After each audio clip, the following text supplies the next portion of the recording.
જય શ્રી કૃષ્ણ બધાને સ્વાગત છે તમારું આજની વિડીયોમાં। મિત્રો, આજે આપણે જાણીશું કે કેવી રીતે ભગવાન જગન્નાથે શેઠ જગતનું ઘમંડ કેવી રીતે તોડ્યું। મુખ્ય પૂજારી એક સાદી ચટાઈ પર સૂઈ રહ્યા છે।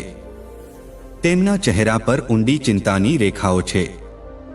નિદ્રામાં પણ તેઓ અશાંત છે। 1 લાખ કેવી રીતે થશે પ્રભુ? એક જ દિવસમાં આ શક્ય કેવી રીતે છે? અમારી બુદ્ધિ તો કામ નથી કરતી। અચાનક ગર્ભગૃહમાં એક અલૌકિક સોનેરી પ્રકાશ ફેલાય છે। તેમની બંધ આંખો સામે એક અસ્પષ્ટ આકૃતિ બને છે, જે ધીમે ધીમે સ્પષ્ટ થઈને ભગવાન જગન્નાથના મોહક સ્વરૂપમાં પ્રગટ થાય છે। વિડિયો ધ્યાનથી જુઓ, કારણ કે ભગવાન જગન્નાથની લીલા હવે શરૂ થઈ છે। હે પ્રિય પૂજારી, તું આટલો ચિંતિત કેમ છે? તારી ચિંતાનું કારણ હું જાણું છું પ્રભુ। હે દીનબંધુ, અમે તો ખૂબ મુશ્કેલ પરિસ્થિતિમાં ફસાઈ ગયા છીએ। તમે તો સર્વજ્ઞ છો, કૃપા કરીને માર્ગદર્શન આપો। આ જગત શેઠ અને તેની 1 લાખની શરત, આ ધનનું શું કરીએ? કેવી રીતે તમારી સેવામાં લગાડીએ એક જ દિવસમાં? શાંત થા વત્સ। જગત શેઠની ભક્તિમાં અહંકારનો રંગ ચડી ગયો છે। તેને સત્યનો બોધ કરાવવો જરૂરી છે। તેને કહે કે હું તેનું ભેટ સ્વીકારીશ। સાચે જ પ્રભુ? તો શું ભોગ અર્પણ કરવો છે? કઈ ખાસ વાનગી બનાવવાની છે? અમે હમણાંથી તૈયારી શરૂ કરીએ। ના પૂજારી, કોઈ ખાસ વાનગી નહીં। જગત શેઠને કહે કે તે મને ફક્ત 1 પાન અર્પણ કરે। શું પ્રભુ? ફક્ત 1 પાન? પણ 1 લાખ રૂપિયા? એ બધું 1 પાનમાં કેવી રીતે ખર્ચાશે? આ તો જગત શેઠનું અપમાન થશે। પૂજારી, હું રોજ સામાન્ય ચૂનાવાળું પાન ગ્રહણ કરું છું। જગત શેઠને કહે કે તે જે પાન મને અર્પણ કરશે તેમાં સામાન્ય ચૂનો નહીં, પરંતુ ગજમોતી ચૂર્ણનો ઉપયોગ કરવો। ગજમોતી ચૂર્ણ? પ્રભુ, આ શું છે? અમે તો તેનું નામ પણ… આ એક અત્યંત દુર્લભ વસ્તુ છે પૂજારી। હજારો હાથીઓમાંથી કોઈ એકના મસ્તકમાં આ મોતી કુદરતી રીતે બને છે। હવે જા અને જગત શેઠને મારો આ સંદેશ આ પાન ગ્રહણ કર્યા બાદ જ હું કહીશ કે આગળ મને શું ખવડાવી શકાય। જો આ દૃશ્યએ તમારા હૃદયને સ્પર્શી લીધું હોય તો હમણાં વિડીયોને લાઈક કરો અને કોમેન્ટમાં લખો, જય જગન્નાથ। ભગવાન જગન્નાથનું સ્વરૂપ ધીમે ધીમે પ્રકાશમાં વિલીન થઈ જાય છે। મુખ્ય પૂજારીની નીંદર ઉડી જાય છે। તેઓ પરસેવાથી લથપથ છે। આ કોઈ સામાન્ય પાન ન હતું, ગજમોતી ચૂર્ણવાળું પાન। આ રહસ્ય તમને આશ્ચર્યચકિત કરી દેશે। ગજમોતી ચૂર્ણ? હે પ્રભુ, આ તમારી કેવી લીલા છે! રાતના અંધકારમાં જોયેલા તે સ્વપ્નએ મુખ્ય પૂજારીની ચિંતાને વધુ ગાઢ કરી દીધી હતી। 1 લાખ રૂપિયા ખર્ચવાની સમસ્યા હવે એક દુર્લભ, લગભગ અશક્ય વસ્તુ શોધવાના પડકારમાં બદલાઈ ગઈ હતી। વરસાદ બંધ થઈ ગયો છે, પરંતુ આકાશમાં વાદળો હજી પણ છે। મંદિરમાં સવારની ચહલપહલ શરૂ થઈ ગઈ છે। જગત શેઠ, જે આખી રાત પોતાની મોટી ભેટ વિશે વિચારીને ઉત્સાહિત હતા, મુખ્ય પૂજારીના ઓરડા બહાર ફરી રહ્યા છે। તેમના ચહેરા પર અધીરાઈ અને ગર્વનું મિશ્રણ છે। આજનો દિવસ ઐતિહાસિક બનશે। પુરીના ઇતિહાસમાં કોઈએ ભગવાનને એક જ દિવસમાં 1 લાખનો ભોગ નથી ચઢાવ્યો। બધા જગત શેઠની ભક્તિ અને સામર્થ્ય જોશે। મુખ્ય પૂજારી પોતાના ઓરડામાંથી બહાર નીકળે છે। પ્રણામ પૂજારીજી। કહો, શું નિર્ણય થયો? ભગવાને શું ઈચ્છા વ્યક્ત કરી? હું તો ક્યારનો તમારી રાહ જોઈ રહ્યો છું। કહો, કઈ કઈ સામગ્રી મંગાવવાની છે? મારા માણસો તૈયાર છે। પળવારમાં બધું હાજર કરી દઈશ। શેઠજી, બેસો। પ્રભુએ તમારી ભેટ સ્વીકારવાની વાત કરી છે। અરે વાહ, આ તો ખૂબ શુભ સમાચાર છે। તો કહો, 56 ભોગ કે કોઈ ખાસ મીઠાઈ જે તેમને પ્રિય હોય? તમે ફક્ત નામ આપો, હું દુનિયાના ખૂણે ખૂણેથી મંગાવી લઈશ। શેઠજી, પ્રભુએ એવી કોઈ ઈચ્છા વ્યક્ત નથી કરી. તેમણે કહ્યું છે કે તમે તેમને ફક્ત એક પાન અર્પણ કરો. શું? એક પાન? પૂજારીજી, તમે મજાક તો નથી કરતા ને? મેં 1 લાખ રૂપિયા આપ્યા છે અને તમે કહો છો ફક્ત એક પાન? આ કેવી રીતે શક્ય છે? શેઠજી, આ મારી વાત નથી, સ્વયં મહાપ્રભુ જગન્નાથનો આદેશ છે. તેમણે કહ્યું કે તેઓ રોજ સામાન્ય ચૂનાવાળું પાન ગ્રહણ કરે છે. તમારી પાસે તેઓ એક ખાસ પાન ઈચ્છે છે. અચ્છા, ખાસ પાન. ઠીક છે, ઠીક છે. કઈ મોટી વાત છે. કહો, કયું પાન? બનારસનું સૌથી પ્રખ્યાત પાન મંગાવવું કે કોઈ ખાસ જડીબુટ્ટીવાળું? મારા માટે કંઈ અશક્ય નથી.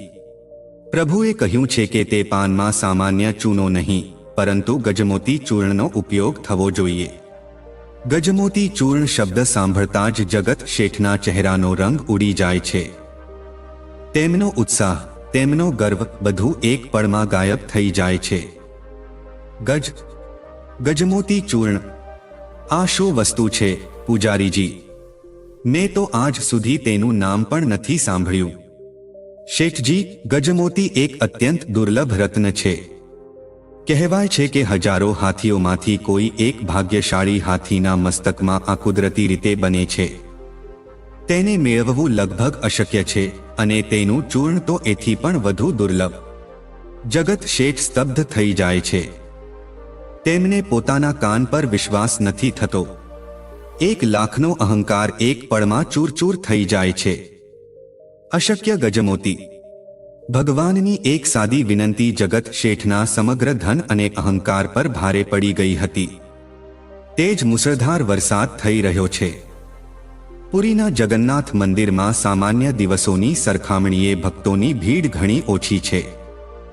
મંદિરની અંદર પૂજારીઓ ભગવાન જગન્નાથને ભોગ અર્પણ કરીને અન્ય સેવા પૂજામાં વ્યસ્ત છે. ત્યાં જ મંદિરના મુખ્ય દ્વાર પાસે એક ભવ્ય રથ આવીને ઊભો રહે છે. તેમાંથી જગત શેઠ ઉતરે છે. તેમના ચમકતા રેશમી વસ્ત્રો, ગળામાં પડેલી સોનાની ભારે ચેન અને આંગળીઓમાં ઝળહળતી રત્નજડિત અંગૂઠીઓ તેમની અપાર સંપત્તિનો સ્પષ્ટ બખાન કરે છે. તેમની સાથે 2 અંગરક્ષકો પણ છે. તમે લોકો અહીં જ રહો, હું દર્શન કરીને આવું છું. જગત શેઠ મંદિરમાં પ્રવેશે છે. તેમની નજર ભગવાન જગન્નાથની મૂર્તિ પર પડે છે, જેમને ભોગ લગાવવામાં આવી રહ્યો છે. તેઓ સામાન્ય દાળ, ચોખા અને શાકભાજીનો ભોગ જુએ છે. આપણે ભગવાનને આટલો સામાન્ય ભોગ આપીએ છીએ. મારી પાસે આટલી સંપત્તિ છે, આટલું ધન. હું તો મારા પ્રભુ માટે દુનિયાનો સૌથી મોંઘો, સૌથી સ્વાદિષ્ટ ભોગ બનાવડાવી શકું. આખરે આ બધું ધનદોલત તો તેમની જ દેન છે. તેમના પર જ કેમ ન અર્પણ કરું? ભગવાન જગન્નાથની મૂર્તિ પર એક હળવી, રહસ્યમય સ્મિત ઉભરે છે, જે કોઈ જોઈ શકતું નથી. પૂજારીજી, હું હૈદરાબાદથી આવ્યો છું. મારું નામ જગત શેઠ છે. હું ભગવાન જગન્નાથનો પરમ ભક્ત છું અને ખાસ તેમના દર્શન માટે અહીં આવ્યો છું. સ્વાગત છે, શેઠજી. ભગવાન જગન્નાથ તમારી દરેક મનોકામના પૂર્ણ કરે. કહો, અમે તમારી શું સેવા કરી શકીએ? હું ઈચ્છું છું કે ભગવાનને મારા નામે સૌથી મોંઘો અને ભવ્ય ભોગ અર્પણ કરવામાં આવે. એવો ભોગ કે જે આજ સુધી કોઈએ ન ચઢાવ્યો હોય. અવશ્ય, શેઠજી. આ તો ખૂબ આનંદની વાત છે. ભગવાન તો ભાવના ભૂખ્યા છે, પરંતુ તમારી શ્રદ્ધા જોઈને મન પ્રસન્ન થયું. તમે જેવો ઈચ્છો તેવો ભોગ. આ લો, પૂજારીજી, આ થેલીમાં પૂરા 1 લાખ રૂપિયા છે. આ બધા રૂપિયા ભગવાન જગન્નાથના ભોગ માટે છે. પરંતુ મારી એક શરત છે. શરત? ભગવાનની સેવામાં શરત કેવી, શેઠજી? શરત એ છે, પૂજારીજી, કે હું હમણાં કેટલાક દિવસ પુરીમાં જ છું. આ 1 લાખની રકમ જે હું તમને આપું છું, તે બધી ફક્ત એક જ દિવસમાં, અને તે પણ મારી આંખો સામે, ફક્ત અને ફક્ત ભગવાન જગન્નાથને ભોગ લગાવવા માટે ખર્ચ થવી જોઈએ. 1 પૈસો પણ બચવો ન જોઈએ ને કોઈ બીજા કામમાં વપરાવો ન જોઈએ. આ સાંભળીને મુખ્ય પૂજારી અને અન્ય પંડિતોના હોશ ઉડી જાય છે. તેઓ એકબીજાના મોં સામે જોવા લાગે છે. તે સમયે દૂધ 4 પૈસા પ્રતિ લીટર અને ઘી 50 પૈસાનું હતું. 1 લાખની રકમ આજના કરોડો રૂપિયાથી પણ વધુ હતી. ગુરુજી, 1 લાખ એક દિવસમાં? આ કેવી રીતે શક્ય થશે? આટલો ભોગ તો ઘણા ગામડાઓનું પેટ ભરી દે. શેઠજી, તમારી શ્રદ્ધા શિરોધાર્ય છે, પરંતુ 1 લાખનો ભોગ એક જ દિવસમાં બનાવવો અને અર્પણ કરવો, આ તો... જુઓ પૂજારીજી, મેં જે કહ્યું તે કહ્યું. જો તમે આ કરી શકો તો ઠીક, નહીં તો હું કોઈ બીજા મંદિરમાં આ સેવા કરી લઈશ.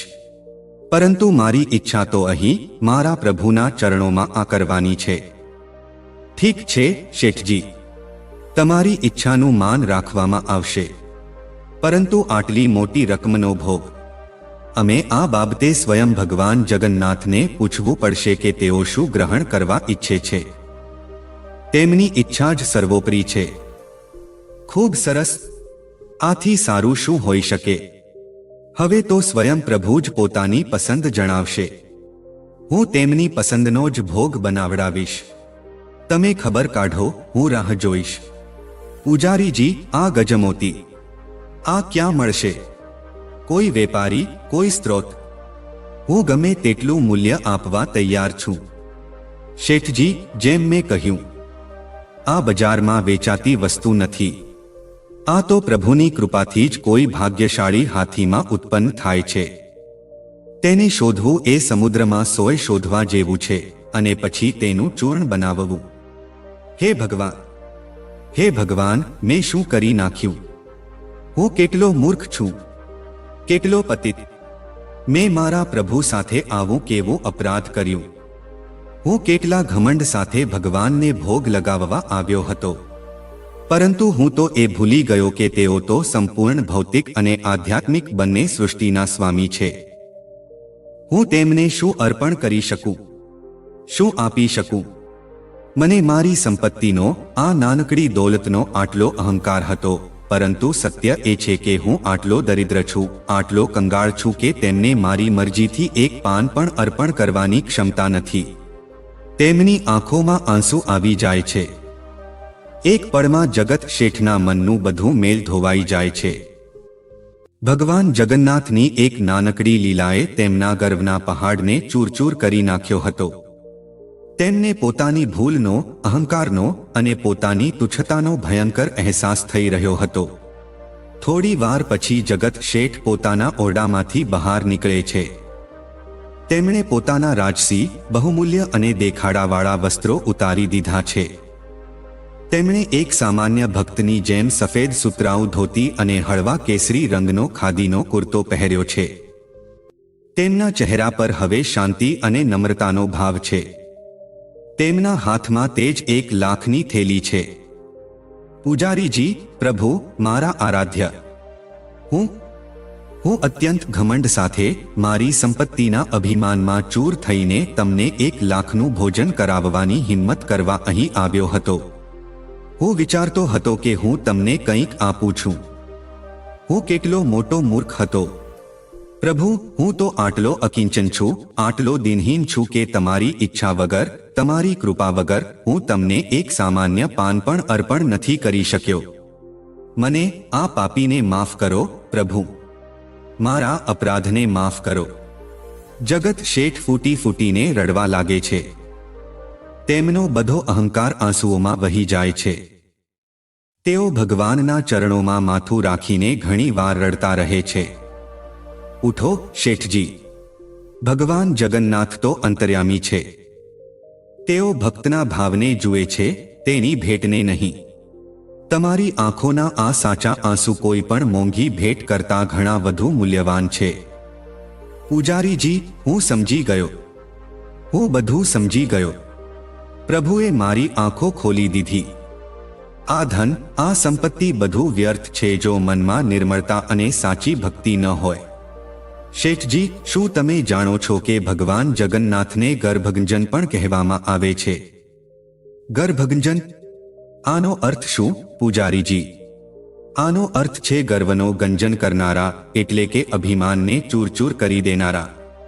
ભગવાન પોતાના ભક્તોના હૃદયમાં ઉઠેલા અભિમાનના વિષને આ રીતે નષ્ટ કરી દે છે. જેમ આજે તેમણે તમારા મનનો મેલ ધોઈ નાખ્યો. કારણ કે જેમ ભક્તને ભગવાનથી પ્રેમ હોય છે, તેમ ભગવાન પણ પોતાના ભક્તથી દૂર રહી શકતા નથી. અને જો ભક્તમાં અભિમાન આવે તો તે ભગવાનથી દૂર થવા લાગે છે. આવું થાય તે પહેલા જ ભગવાન તેનો અભિમાન તોડીને તેને ફરીથી પોતાની નજીક લઈ આવે છે. હું ધન્ય થયો પૂજારીજી, હું ધન્ય થયો કે પ્રભુએ મારા પર આટલી કૃપા કરી. આજે મને જીવનનો સૌથી મોટો પાઠ મળ્યો. તે દિવસથી જગત શેઠ સંપૂર્ણપણે બદલાઈ ગયા. તેમનું ધન લોકકલ્યાણના કાર્યોમાં લાગવા માંડ્યું. તો મિત્રો, આશા રાખું છું કે આજની કહાની તમને પસંદ આવી હશે. તો વિડીયોને એક લાઈક જરૂર કરી દેજો.